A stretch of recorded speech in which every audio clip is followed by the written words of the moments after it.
takes. Green takes. Green takes. Halloween's over, Yes. which is the saddest time of the year for me, but we are apparently not done watching spooky stuff. No. It never really ends. We had the conversation. It's like, well, I guess we're done. And then we thought about watching things, and we didn't want to watch any of them that weren't spooky. And so we watched a spooky thing. We did. watched The Fall of the House of Usher. It fell right down. Mike Flanagan, a brand new flandango, if you will. Flandango. We're both big fans of this guy. I would call him, he's producing the best horror of anyone now. I would say I don't say that I'd say he's discernibly at another level from Ari Aster, but like they're both, it's top three. Like he's in that top three, top five maybe, but top three like working directors in horror just for consistency. Like if he puts something out, I'm gonna watch it. It's like, I got him at number one. I don't think you could have him lower than like 3 or 4 unless you're like really into Japanese horror or something. Yeah. I don't know about that. I'm sorry. We've seen most of his stuff and we've loved most of his stuff. He's very, very good. And this is a brand new flandango. This is Green Takes. Normally we go to the movie theater, watch a movie, come back here and talk about it. This is obviously a TV show, it'll be a little bit different, but we both watched this independently over the last couple weeks, and we're gonna give you our off-the-cuff takes. So The Fall of the House of Usher is a story about the fall of the House of Usher. Oh, yeah. The Usher family, an American pharmaceutical empire, very much modeled after the DuPont family. They make painkillers, they have this massive empire, lots of money. And the patriarch, Robert Usher, has 6 children. Roderick. I'm really bad at names. The patriarch, Roderick Usher, has 6 children who mysteriously start dying one by one in very strange, unconnected circumstances, it seems. And this isn't a spoiler, to be clear. The very first scene of the entire show is Roderick Usher saying, "My children are all dead." Yeah, he's at their funeral. Yeah.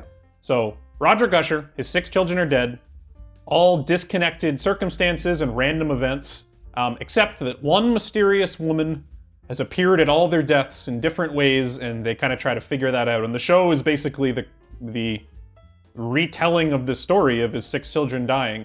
It's also important to note, it does weave in Edgar Allan Poe poems and short stories into the overarching narrative. So it's not The House of the Usher is originally a Poe story, I believe. Each episode is also tied to a Poe story. There's a ton of Poe stuff. We should probably get out ahead and say that we don't know anything about Edgar Allan Poe. I've seen the Treehouse of Horror where they do the Raven. Yeah, which will never be beat, despite how good this show is. I don't know anything about Edgar Allan Poe, so if you don't and are worried you won't enjoy this show, you still will. I know a weird amount of Edgar Allan Poe. Growing up in my house, we had on this specific album done by the Alan Parsons Project called Tales of Mystery and Imagination, which came out in 1976. And it is a prog rock album that retells Edgar Allan Poe stories. And it was one of my dad's favorites. It actually slaps. It's really good to this day.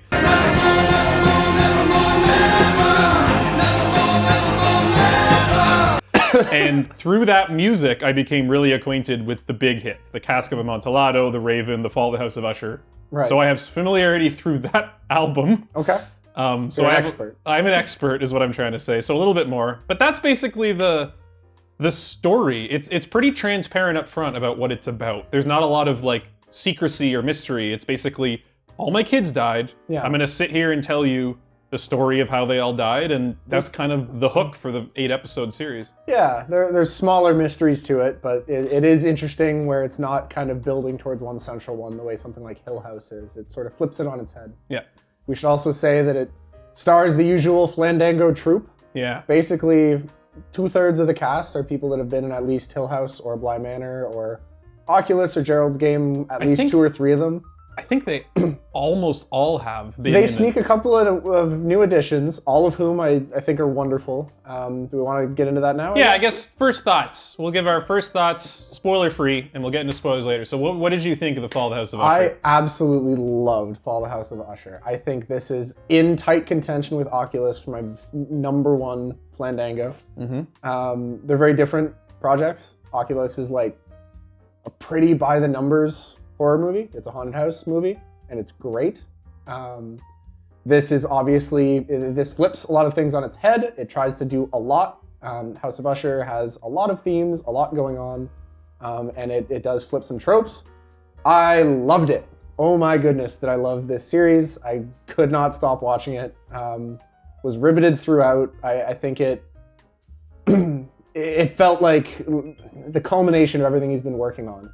It had the gothic horror elements that I like so much in Hill House and Midnight Mass. It had kind of the slower monologue-y stuff. It was the best version of kind of his style of ghosts, of apparitions, of the supernatural.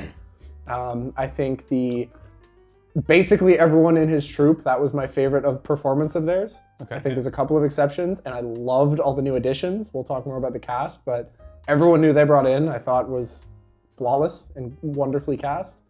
I am going to say a bunch more good things, but I absolutely loved the show. Yeah, and that seems to be the general consensus. Like, this show is like, not only critically, but even just in viewership numbers, this show's like going crazy. It's like #1 on streaming 3 weeks in a row. Some of the reviews I was looking at were surprisingly low. I think its IMDb score is actually like not great, and that surprised me a lot. Yeah, I've only heard good things. So I mean, I pretty much echo everything you said. This is like, Mike Flanagan is operating on another level with his horror stuff. Like, no one's really making TV horror like this. No.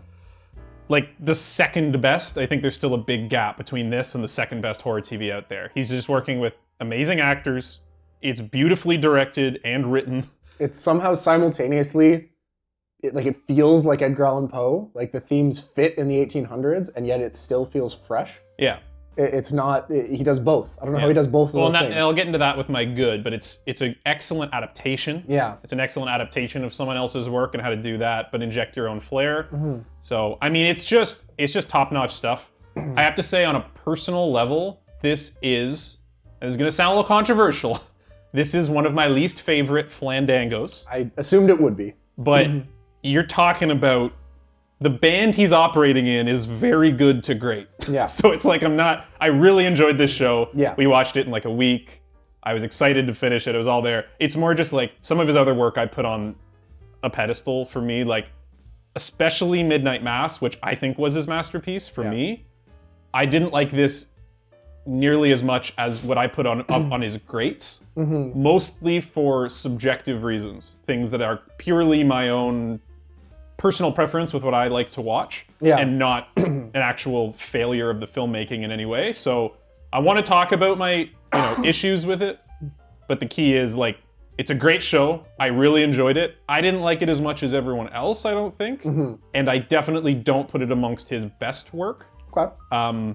But I think it's very personal, and I want to get into it. I want to get into it. Perched upon a bust of Pallas just above my chamber door, perched and sat, and nothing more.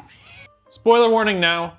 We both recommend checking this out. It's really good. You get your money's worth watching this show. Every kind of horror fan should be satisfied here. It's all in there. And non-horror fans. Yeah. I think this breaks over into people who don't even traditionally like horror. It's just a that great quality. show. So check it out. We're going to get into spoilers. And as always on Green Takes, let's start with the good. The good. So, the good. Where do you want to start? I think you have less good than I do. I have lots of good. You have lots of good. Where do you want to start? Way more good than bad. So it's like I think I'll kick us off with the good. Let's kick us off. I feel like the technical aspects are boring to talk about at this point. If you know Mike Flanagan's body of work, you know how good it's going to look. All the actors give great performances. And maybe we'll want to highlight a couple. Yeah. But there's like, I think just across the board, his stuff is very talky. And that only really works when you have actors and actresses at this caliber that can carry talky scenes and you're still gripped. So performances across the board. All the technical aspects are great. I think something a little bit more interesting and nuanced to maybe talk about is how this is a good adaptation. Because it is an adaptation of Edgar Allan Poe while being its own story. I was jokingly referring to this when I was watching it as Succession meets Final Destination. Oh yeah, big time. I think like intentionally. The opening scene with the funeral and the paparazzi and the sweeping orchestral score in New York City, that's Vancouver. Yeah. I was like, are they I think they're intentionally evoking Succession. I wasn't sure about the timeline of this. It felt too on the nose. Because certainly it was like, on purpose. I'll get in there that I didn't like Succession that much. I watched 2 seasons and I was like, I hate all these people and I don't like that they just get to keep living their lives.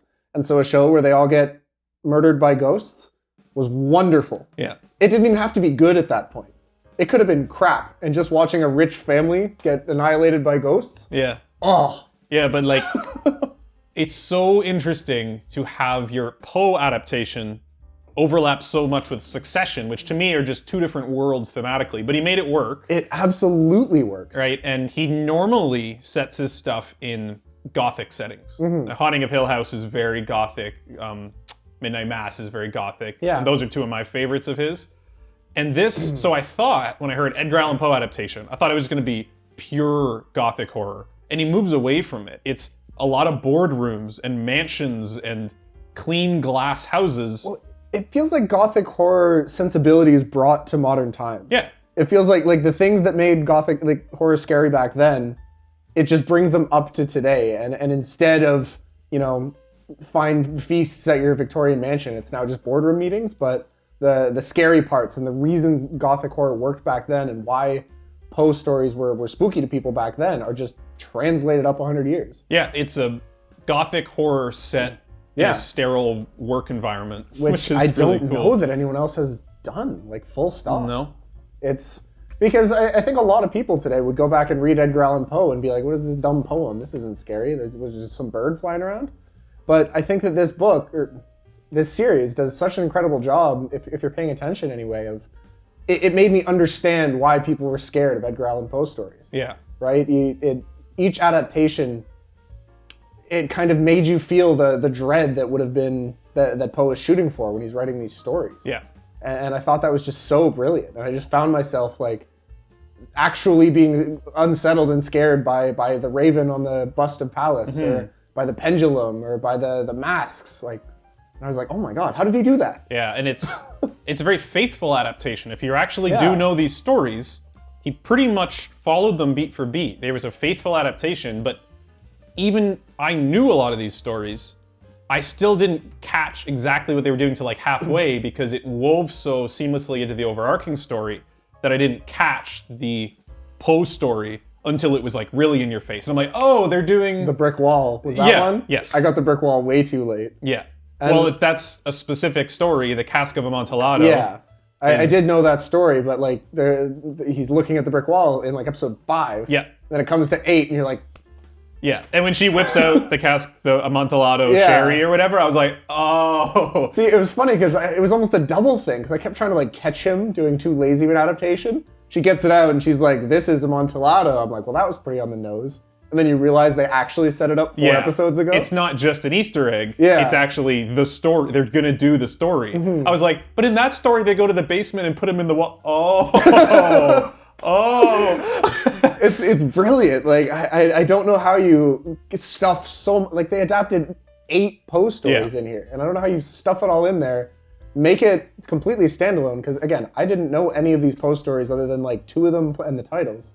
If you literally had never heard of Edgar Allan Poe, this is still a wonderful show. I don't think you would guess it was an adaptation of another piece of work until the finale. They go a little bit heavy. Not in a bad way, but it's heavy-handed. The Raven segment, as amazing as it is, if you didn't know this was an adaptation, you'd be like, this is a weird departure from the rest of it, but it would still work. But you might start to twig on that this is an allusion to something. Yeah. But other than that, it's all pretty seamless. I think for me it was an episode before, and this is something I specifically wanted to call out, is that the way that he ordered it was it started so innocuous, and then it started getting more and more obvious, the illusions. More Poe-ey. It was the pendulum that got me. And The Pit and the Pendulum is, I think, just a very short story. It's a very short story, I think. It's literally just a saw trap from the 1800s. It's just a story about a guy tied to a table with a pendulum getting closer and closer to him. And that's a tough one to work into a story about a rich family. And so they wait till episode 9 and they just or 7, and they just kind of go for it.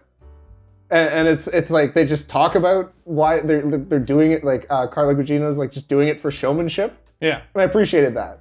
Mike Flanagan's okay, I don't know how we can fit this one in organically, so we're just gonna get it on in there. Yeah, just have a big swinging piece of metal, cut them in half. And just have them directly talk about why it's a flashy, ridiculous thing to do, but it's fun. The Raven is certainly the most famous Poe story. It's the one people know. So it's really smart to make that your part of your framing device. Your through line, yeah. Carla Gugino is the Raven. The themes of that story make up the base theme of the whole thing, which is kind of regret and doubt and, someone haunted by the choices they've made in life. they weave that in really well. Like, I don't think anyone other than Mike Flanagan is working at this level of like theme horror.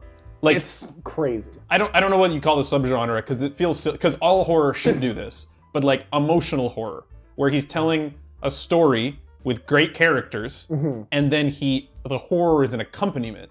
But literally, if you just stripped out the horror, this would still be a good story. Yeah. It still works. Yeah. Whereas like if you took another mainstream horror movie, that's fine, that's good. Like Take all the jump scares out of Insidious. Yes, that's exactly the example I was going to use. If there's no horror in Insidious, it's just like people in a house. Yeah. The movie is the horror, right? This is the complete opposite. You could literally strip the horror out and have this be a family drama, and it would still work. Yeah. The horror heightens it. It makes it hit home even harder. Yeah. And using the Poe stuff is like the icing on top for that, or it's like it grounds it in these age-old themes, and the adaptation aspect of it I absolutely loved. I completely agree. I do want to segue a little bit because you started talking about themes, and I think that a criticism that could be fairly leveled at this is that they try to fit too many themes in there. And I don't think it ever bothered me, but if you kind of go through, I mean, there's all the Edgar Allan Poe things. They tell and deliver on the main premise of 7 or 8, 9 Edgar Allan Poe stories. Then there's also, they're a wealthy family. There's also like a whole sex theme where each child kind of is doing has some weird psychosexual thing. There's a mental illness piece. It's about the pharmaceutical industry, American oligarchy. There's like a gender thing, like a male and female power dynamics. None of it felt out of place, but like kind of episode to episode, you're like, it was a little bit of like, okay, what is this about? What? Yeah. They're doing all of it. They stuff a ton of stuff in there and talk about it all. I found that a lot of it was, eat the rich, oligarchy, and all that.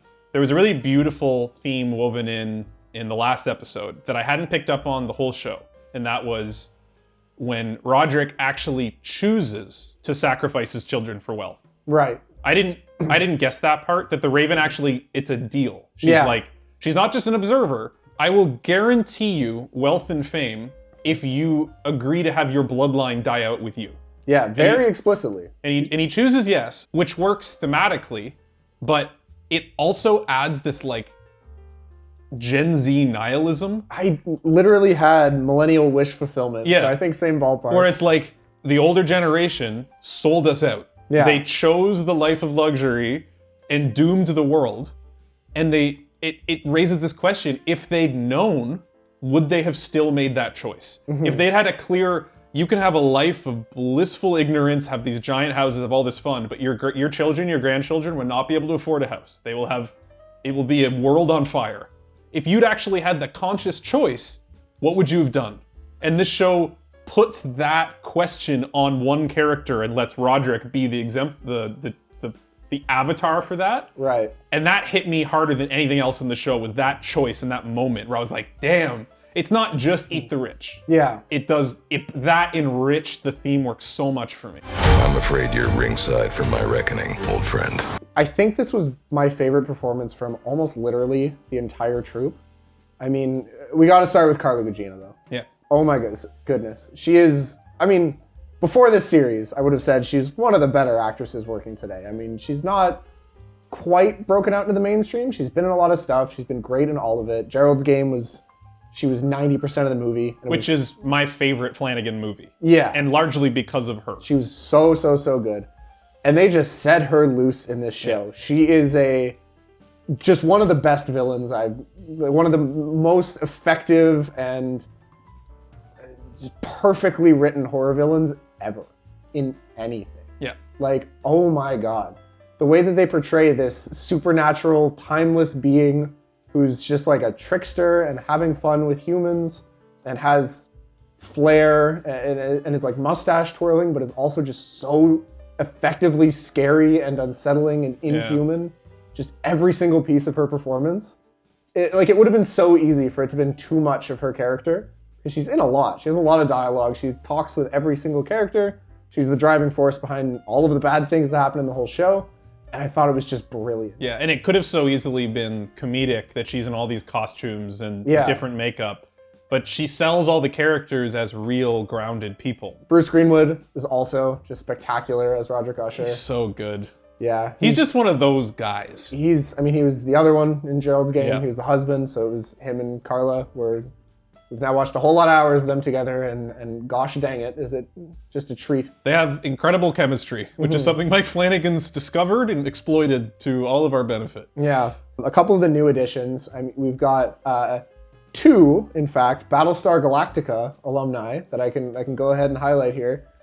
Mary McDonnell, who played Madeline Usher, the adult version. Oh, okay. She was the president from Battlestar Galactica, who absolute scene stealer. That show is what it is, but she was absolutely one of the highlights of that show. Was awesome in this. She was so good as the kind of the strongest human character. She stood up to everyone the best. She was just an absolute badass through the show and like a terrible person who you still rooted for. And then the other one, it's kind of a smaller one, but Michael Trucco as Rufus Griswold. Oh, yeah. Also a Battlestar Galactica alum. Okay. Anders, the professional weird ball game player. For real though, scene stealer. He was in like 2 seasons, and every time I was like, this guy's awesome. I want to see more of him. He's another one of that guy guys. I was like watching him like, that guy. Yeah. And then he stole every scene. He was Yeah. incredible. No, he's been so I'm going to call out those 2 Battlestar Galactica alum. Both outstanding. As well as 2 Reacher alum in Willa Fitzgerald and Malcolm Goodwin, who played young Madeline and young Auguste Dupin. They were both on the Jack Reacher show together, which is a really weird cut. Also both excellent. Is this what it feels like when I talk about Twin Peaks? That's exactly what it feels like. I just want to say some of these names because like everyone showed up and did such a good job, and I kept thinking that this was my new favorite performance in the show. Yeah. And then the last one that I'll bring up, I guess, is Mark Hamill. Yeah. So he's a new to the Flandango. And I hope he's in everything from now on from Mike Flanagan. What an inspired choice. Just so random. I don't know why, but I love the trope of a lawyer that also does a bunch of dirty work. I don't know why. The fixer. Yeah, the fixer. But that character. Yeah. The fixer lawyer. That just hits for me every time. I don't know why. I love that trope, and this is like the best depiction of it that I've maybe ever seen. He's so good. And his character arc, the way that it caps off. Yeah. His conversation with Carla Gugino at the end was, Yeah, like he's also a horrible person. But Yeah. he's someone who takes accountability for their actions. Yeah. And that's what separates him from the Usher family. he was incredible. And just such an inspired choice. Like, you're casting that role.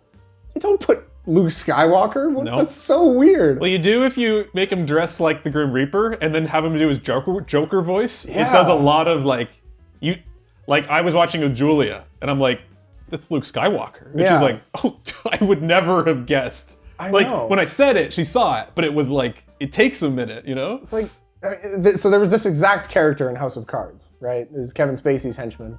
Right, It was like, yeah. that's who you cast. Yep. He's just generic FBI tough guy man with a low voice. It was such a cool choice to cast Mark Hamill and was. give him this chance to choose scenery. I mean, I don't know if I've seen anything with him live action that isn't Luke Skywalker. It's been a while. Like, I saw something, I can't remember it, but Yeah. he's... so, I'm sorry to everyone I didn't mention. There's 20 more people that I could go off on what a great job they did with their small and large roles. Yeah. They were all, the casting and the characters were so good. This was no accident. You have been targeted. And this woman knows everything.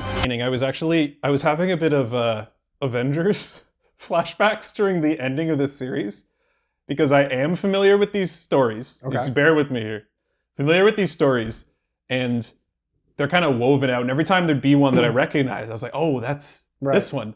But by the time it got to the Raven, and they were doing the full line-by-line retelling of the Raven, it felt like the Avengers Assemble in Endgame, where I was like, yeah! It's like, I know this. It was like There's the Bustam Palace. and it was like, it felt so silly, but it also is a testament to the show that it got me there, that it got me like stoked about Edgar Allan Poe adaptations, where like, it was like, upon a night dreary, and I was like, oh, they're gonna do it. Once, upon a midnight dreary. I didn't know if they were gonna do it, but they're gonna do it. How much of this was the Alan Parsons Project hype? It was all it. Go listen to The Raven by Alan Parsons Project. It's a banger.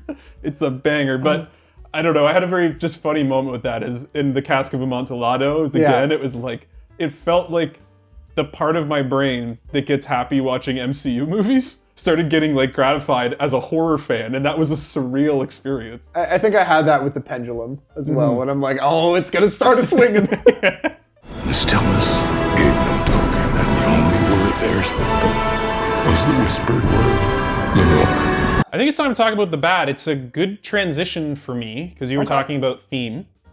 I know you said, or you're probably gonna disagree with me, but I know earlier you said the show deals with a lot of themes. My opinion is that it has basically one theme, but it includes a lot of conflicts and controversies. It includes a lot of stuff that relates back to the one central theme, which is, I think it may be a bit reductive, but like eat the rich. Yeah. This idea that like these people, it is inherently evil to have this level of wealth, doing these things you need to do to acquire that level of wealth, and not accepting responsibility for consequences. Like the eat the rich theme, everything that the story does feeds back into that. Every single child's death and the things they are doing is about people in power with money, using that to their advantage and lording it over those who don't have and to their own gain. For me, there's really one theme. There's not like, and what I mean by that is there's not a million ways to interpret this show. Yeah. It's pretty clear cut what the message you're supposed to get out of it is. And by the 8th episode, I did feel a little bit of fatigue of like, I get it. The one caveat is what I said about the past generations selling future generations. That was a nice touch. That was new and fresh. But outside of that, I felt that the theme was pretty stagnant, and it was kind of just like hammering home one theme.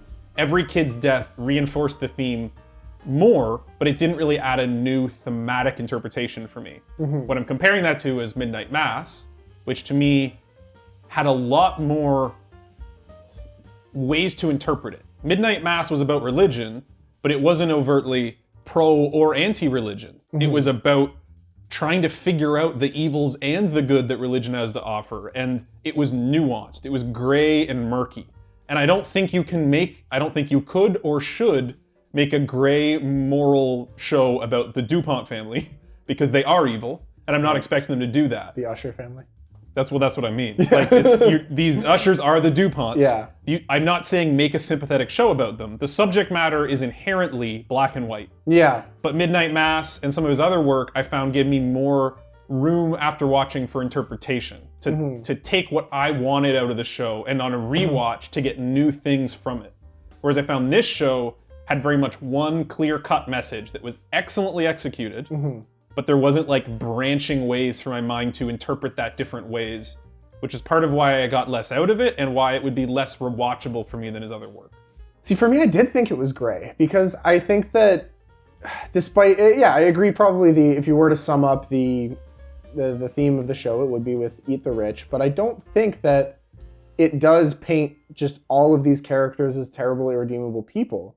I think that there is absolutely a way to watch this and look at each and every one of them as victims, more than anything. Not to excuse everything, but I think in particular, Carla Gugino's character gets into it a little bit that Frederick would have been a dentist, right? Yeah. And like was not a totally irredeemable person and was... And she takes no pleasure in killing Lenore. Yeah. Because Lenore's a good person. Roderick and his choice was evil, and he doomed his family. So I'm not saying that each of the kids is just evil and absolutely needs to die. But after you get past the central premise that these children will be killed because of the sins of their parents, that's where it ended at surface level for me. That's fair. Each kid being morally gray is definitely in the show. I'm not saying the kids are black and white. Yeah, and I definitely, we may not be using the exact same definition of the term theme. I just think that there were a few symbolism maybe. There was a lot of symbols that kind of popped up, and I didn't quite connect the dots on all of them. The one I'm actually curious to hear your thoughts on is their mom coming back from the dead, murdering whichever Murray sibling that was. I don't know how that really, it happens again at the end. Yeah, I was bothered by this because I didn't felt like it had big payoff. When the mom came back from the dead, I was like, this is great, spooky action. I was all over it. But thematically, I don't get it. And I actually thought when the sister came back at the end as a zombie, it was pretty cheesy. That was what I was gonna say. I said earlier that there was one bad scare. and it was Mary McDonnell coming back up the stairs with the Blue rocks eyes. in her eyes. That just didn't work for me. No, that was terrible. And I was excited the whole series. Madeline's in the basement. Yeah. I was like, what is she doing? She Like, goes, I know, and I was like, That's it. oh, that's it. Yeah. That was disappointing. That was the one bad scare in the show, I think. I agree. That was not a good scare. No. It just also wasn't, it just didn't make sense and it didn't click really. And he even says like, makes sense, our mother did the same thing. And I'm And like, you're like, but oh yeah, I guess she did, but why? Nevermore. Nevermore. Nevermore. There's also the AI thing, which, so Madeline throughout the show, there's like 4 times she talks about that she's developing a way to turn someone into an AI so they can live forever.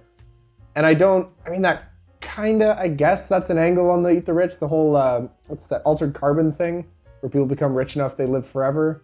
But it didn't really do much with that. No, this was another messy angle Yeah. for me because the payoff to it is that Lenore, the Lenore bot, which is an AI of his granddaughter, is texting him nevermore. Cut that out. I'm sorry. That Like, was silly. you made a great show, and with 2 more hours, they could have turned that into something great. It was 6 lines that just reminded you, like, oh yeah, Madeline makes AI. And it's just like, it would have been so much more effective to me if he was just being texted by her inexplicably. Yeah. He's like, she's dead, but I'm still being texted by her, and I know she's gone, she doesn't have her phone. That's spookier than an AI bot. That just felt like them trying to attach the Ushers to another quadrant of billionaires in the real world. Yeah. And It's I like, think they're that's also Silicon Valley, they're also Big Pharma, they're also video game developers. yeah. So this is a good segue into one of my issues with the show is that I think intentionally, but it is cartoony Yeah. in terms of its portrayal of the rich. We talked about Succession earlier. Succession is it is cartoony in its own way, but it's a much more nuanced take on billionaires where if you watch one episode of Succession or one scene, they more or less act and behave like normal people wearing kind of normal clothes in a normal boardroom, right? If you watch enough Succession, the parody, the heightened comedic level of how crazy these people are eventually is shown to you. But at a surface level, it seems like grounded in reality. This out the get-go is like cartoon level villains, some of the kids, like Harry and Camille, their costume and the set design of Every like, single one of them has a really weird sex thing that's like the main thing about them in their episode. yeah, like Camille's a great All of them. example. She was wearing like dominatrix clothes. Her office looks like a spaceship. She has like 2 little henchmen servants who she also has sex with. All of that was like, She fires them for falling in love with each other. yeah. It's not that it doesn't, it serves the theme. It drives home what the show's trying to accomplish. But at no point did it feel like she was a real person that would exist in reality. Yeah. Like, if you compare her to Shiv Roy from Succession, Shiv Roy felt like a real person who did horrible things. And you kind of want to see her have downfall or succeed at points because she felt like a real person. Like, Camille and Perry, they felt like caricatures of rich people. Which I thought worked given how many characters there were. I didn't want them to be more developed.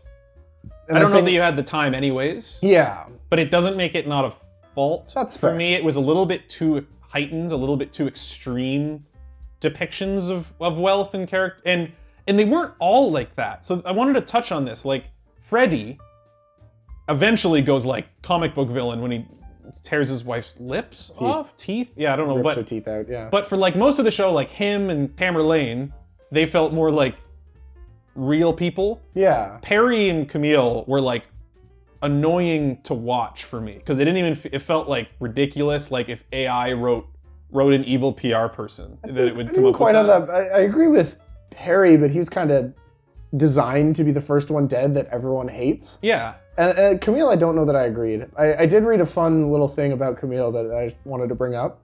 That the actress, that's Mike Flanagan's wife, Kate Siegel, Who's great. She's been in like everything he's done as well. she based that character entirely off of Mirage from The Incredibles, who was a sexual awakening for her. That's Syndrome's like secretary, who is like a white-haired woman who like brings Mr. Incredible in and is just this like, she's an admin person who just lets him into the thing. That's a deep cut. It's a deep cut, but I saw this in an interview, and the fact that she based that entire character around her little teenage pervert idea of this character I thought it was very funny. That's funny. It also makes the character make a bit more sense. But I have to say, like, I didn't like those characters to the point that, like, it wasn't like I didn't like them in the way the show doesn't want me to like them. It's like I don't really want to watch these people on screen because it's like cartoonish. Okay. So I was very relieved when they were the first two to die. Yeah. Because I found that I much more enjoyed the show when it was the remaining cast that I felt were much more grounded in reality. It's funny because of how much I don't agree with Camille. She was one of my favorite characters. And I was bummed that she died second. I was ready for her to die last because she seemed like the most capable and the smartest of the kids. I agree with that. And I just, I wanted to see her wrestle more with it. House of Usher. May it rest in peace. For me, I'll say that despite some really high points, the finale was the worst episode. I think that what? That's just my favorite episode. That's just wrong. I thought it was really, it brought me back in. That's just wrong. I just don't know, man. Well, I mean, you either like the first episode, the last episode, or the middle six are the same episode. So it's kind of like you really only have three choices for your... No, that's fair enough. The finale got into too many monologues, in particular Madeline's last speech where she just talks for 4 minutes about how it's poor people's fault. There were moments in that speech where I thought, okay, this is earned, but it was a little too much where I'm like, okay, you're just saying all the buzzwords that I see on my Facebook feed and just move on. And I'll say this, I did not like, the part you're talking about to the end did frustrate me. The first 45 minutes of the finale I loved, and then I felt it dropped the ball. Yeah, I think that a lot of the worst points in the series were in the finale. There were some great parts in the finale. I've said, I think that Mark Hamill's character's final scene in the finale was maybe the best scene of the show for me. I loved that. I loved it. The Raven segment in its totality was in that episode. But I thought that the finale just didn't quite tie everything together as much as I would have hoped, and it had just a couple of ball drops in terms of the Madeline coming back to life scene and, well, just kind of the whole handling of Madeline in the last episode. Yeah, I mean, I agree. The finale probably had the lowest lows, but it also, like, I was getting a little bit exhausted by the formulaic nature. Yeah. And by the sixth kid death, I was kind of like ready for the show to break the structure and get back into some new territory. And that's why I like the finale. I also found the most emotional point of the entire series to be Lenore's death, when she tells her what her mom will go on to do in her name. Really good. That was like the only point in the show that actually almost made me tear up or choke up. Like that part really hit. And it was like, oh, God, Carla Gugino just basically talking directly to you, like, you need to look up what the word bloodline means. Yeah. It's gotta go too. And I'm like, no. I know. Your brother's dead. This is tragic, but a few "my heart will go on" tweets will pad it out. So I guess I'll get into my biggest flaw with the series, which is a flaw that I want to be kind of clear is wholly personal. Okay. And that is I don't know if there's probably a term for this, but the transparent storytelling of the beginning of the show tells you all the kids are gonna die. And then by the second episode, you're like, so each episode, you're like, oh, okay, each episode is gonna be one kid's death. And you know the thing's 8 episodes. So you're like, there's gonna be a kid death per episode and then a finale. I think he executed that as well as you possibly could. So I want to be clear about that. Yeah. I don't think you could have done a better job of keeping me engaged as a viewer while I know what's going to happen. But you didn't like that choice. I didn't love it. Okay. I didn't hate it. Yeah. But if I compare it, I need to check my bias at the door. I'm comparing a lot to his other work. Yeah. I hold him to a higher standard because he's one of my favorite directors. If Jimmy Brungus put out this show, I probably wouldn't even think about this. But Yeah. let me compare it to Midnight Mass, where every episode, I didn't know where it was going. And while I'm both engaging in Midnight Mass with the thematic work, I'm also trying to figure out what the plot is. By the 4th episode, I still didn't know where it was going. So it was like a page-turner, like, bingeable show, while also having all the theme work. This show, I knew where it was going, so I was engaged only by the execution, not by the plot, because I knew what was going to happen.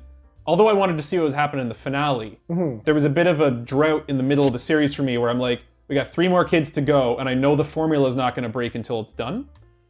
And that's why I'm saying it's personal. This isn't an inherent flaw. This is a choice that he made, and a lot of stories do this. where you start with the ending and you tell people. I don't prefer it to the storytelling where you find out things as you go.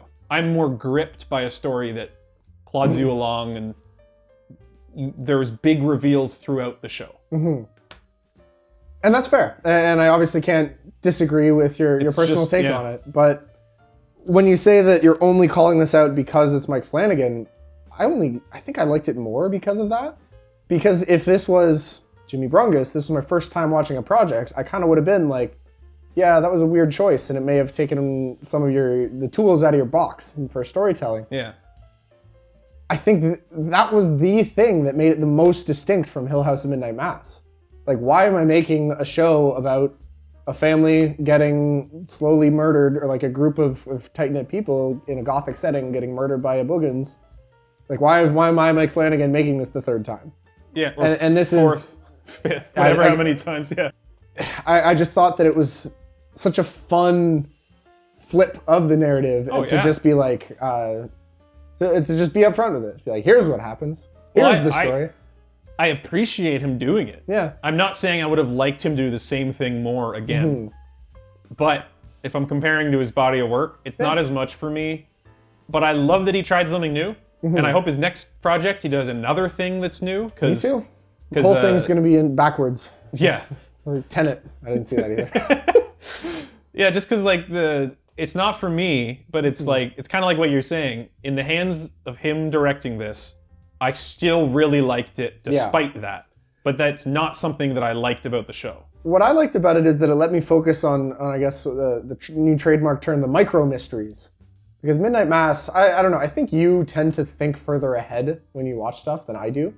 You've mentioned the problem of you don't like watching trailers because you know a scene's gonna come up. Yeah, or set piece. That's like not something that ever happens to me. And knowing where each episode was going let me spend more time thinking about like the individual scenes. Because I know this episode's gonna end with Freddy dying and the episode's called Pit and the Pendulum. I have some guesses about the last scene. But within that, it lets me kind of do more thinking of, okay, how does this connect to the themes? What does that mean? What does this symbolize? What are they trying to tell me? I got to spend more time with that, and it was just nice. I liked spending more time with that, and almost being freed of the burden of trying to figure out what the whole series is about. Yeah. Which again, I'd say is pretty personal. Well, and I think if you take it to the other extreme, it illustrates. I was thinking about this exactly with Us. This structure is so concrete and transparent that you don't have to worry about the plot. You don't have to think ahead, like what's going to happen, right? So that frees your mind up to explore theme. That's exactly what you liked about it. Yeah. I think for the same reasons, like when I talk about how much I love David Lynch's stuff, it's the same reason for the exact opposite reason, which is there's no structure. It's all just subconscious loose ideas, so you can explore theme because you don't have to worry about the traditional plot, because it's also not there. We're like Ernie and Bert. Something like Midnight Mass is in the middle, where it's like there is a structure, but it's kind of confusing, and there's theme, which is I think why Midnight Mass needed a rewatch for me. Yeah. Only on the second viewing could I actually enjoy that show wholly, because I wasn't so like, every time there was a monologue in Midnight Mass, I couldn't even appreciate it, because I'm like, what's going on with the priest though? Let's move along, right? The second one, I'm like, I didn't have to worry about what's gonna happen. I just enjoyed it for what it was, and I loved it. It's like an A+ for me. Yeah. But it wasn't on a first watch, because I was preoccupied. And I actually haven't watched that again. Yeah, and this show is the opposite problem. It has all structure, it's totally upfront with you. This does not demand a rewatch. If you like it, you might want to rewatch it, but I don't think you miss much on a first viewing. No, and that's interesting because as much as I liked it, and we'll get into it with my review, I don't know yet how much I want to rewatch it. Yeah. I think I need to wait a couple months. And I think that's because there's not a lot. I'm not saying this in a bad way. There's not a lot under the surface in that it does such a good job communicating to you the message the first time. There's not like things you need to go back and reflect on. You basically spent 8 hours nailing this down. Yeah. You know what I mean? That's fair. So maybe that's why it doesn't demand a rewatch as much. Satin is silk for poor people, and no one should wear it to a funeral unless they died in it. Should we get to the reviews? I think it's time to do our scoring. Okay. I'm curious. I don't have a great guess. And I struggled with mine a long time because my issues are so personal. It's tricky. But why don't you kick us off Okay. with your critical score, Avery. My critical score. The entry that I have associated with this score, I say this is genre Hall of Fame. To get up into A-, which is what I give this movie, I have to think you are in the Hall of Fame of this genre. And I would put this absolutely in that tier. I think this is a spectacular piece of gothic horror that is intricately woven and impeccably acted. And in its category, it's really hard for me to find a bunch of stuff to put above. Yeah. I think that there are a couple things holding it back. There are reasons why some people wouldn't like it, but it is an A- for me in that it is just darn near the top of the heap for horror in general, and specifically gothic horror and TV horror. For my critical, I'm going to come in at the same, actually. Okay. A-. I was at an A previously for critical, but I think there's a couple of reasons. First of all, I have to think Midnight Mass would probably be an A. Yeah. I don't think it would be A+ because some of the performances didn't click like we talked about. Yeah. But I think Midnight Mass is an A, and I don't think this as well executed as Midnight Mass in all regards. It's not quite as tight, like even on a technical level.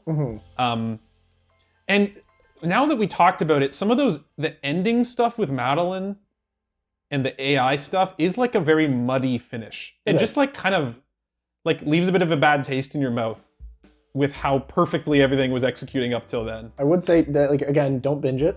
I watched it over like 2 weeks, like an episode every night or two. I don't think I ever watched 2 in one day. That's the way to do it. Yeah. So I'm gonna go A- because it's not, there's definitely room for improvement. Some of the visual effects are a little cheesy, like the bodies falling from the sky. The ending stuff with Madeline's a little bit weird. There are a couple monologues that felt out of place, namely Madeline's in the last one, but there were a couple in the series where I was like, a couple moments where I'm like, I get it. I think the script was a little bit heavy-handed at points. Yeah. When it was very obvious already what it was kind of trying to be conveyed. So I'm gonna go A-. I feel good about that. I think it's definitely has to be in the A's though, because if this slips below A, good luck anyone else making horror TV, because like, this guy's executing at a very high level. So yeah, A- feels good. Yeah. For me, a lot of the reason it was an A- is because my personal review, I'm gonna give it an A. I can't give it an A+. It's just, again, there's just a few too many flaws for it to be up there with the big boys at the A+. I'm giving it an A, and I also recognize that I think I like this better than most people will. Right. Like, I think this was, I mean, the fact that it's either my favorite or second favorite Flandango and my favorite one of his shows, I think I have to give it an A. I feel the way about it you do about Midnight Mass. Yeah. But I think I liked it better than most people, so A-. Yeah. That feels good to me. I think that makes sense. My personal, I'm gonna go with a B. A B? I'm gonna go with a B. Bees? Bees. Bees? Beads. Bees? Beads. Beads? Job's not on board. Buzz. I'm gonna go B. Okay. The reason for B is I really enjoyed it. I'm not gonna rewatch it. Yeah, okay. And I'm not going to, I would tell people to watch this, but I wouldn't tell people to watch this over other Mike Flanagan stuff. It wouldn't be the top of the pile. So it's like, rewatch is A. I think we agree on that. It's not a rewatch, so it's gonna go into B. I really enjoyed it. I think it was great, and it executed everything it tried to do. I think it executed on. It just didn't click for me emotionally. I think it was a big one. Like when I got to the end of Hill House and to the end of Midnight Mass, I was pretty emotionally devastated. Okay. This one didn't do that. It also wasn't trying to as much because it's more like a revenge fantasy. You want to see these characters fail for the most part. But yeah, I'm gonna give it a B. It worked really well. It's really solid, but I definitely, it did what it tried to do for me, but it definitely didn't do anything extra. It's not a rewatch, and I didn't love it, but I really liked it. Are we safe? If we don't stop her. All right. Have we talked enough about the latest Flandango until the next one? Thanks for falling in our house. I do have to call out, like the second or third last shot of the show was the very literal falling down of the House of Usher. And it was like kind of shitty CGI, so it's kind of like, I I'm get like, it. that's it. That's the house. That's it. I get it. Quoth the raven. Nevermore. Why, you little... Yeah, thanks for watching along. Let us know what you thought of this show. I think it's pretty safe to say we're going to be watching any Flandango as it comes out, and I think we both are due to probably check out the stuff we haven't seen. Very likely we rank all these bad boys one day. We're probably going to do a Flandango tier list. But thanks for watching along with us. If you like watching us talk about movies and TV shows, apparently, we do that now. We do TV. You know, like and subscribe. We appreciate you hanging out. And we're sorry we're no longer doing horror content on this channel because it's not October. We're sorry. Stop saying that. People don't know we're being ironic. We're always going to do horror content. It's like the main thing. Thanks for watching. Happy not Halloween. Bye.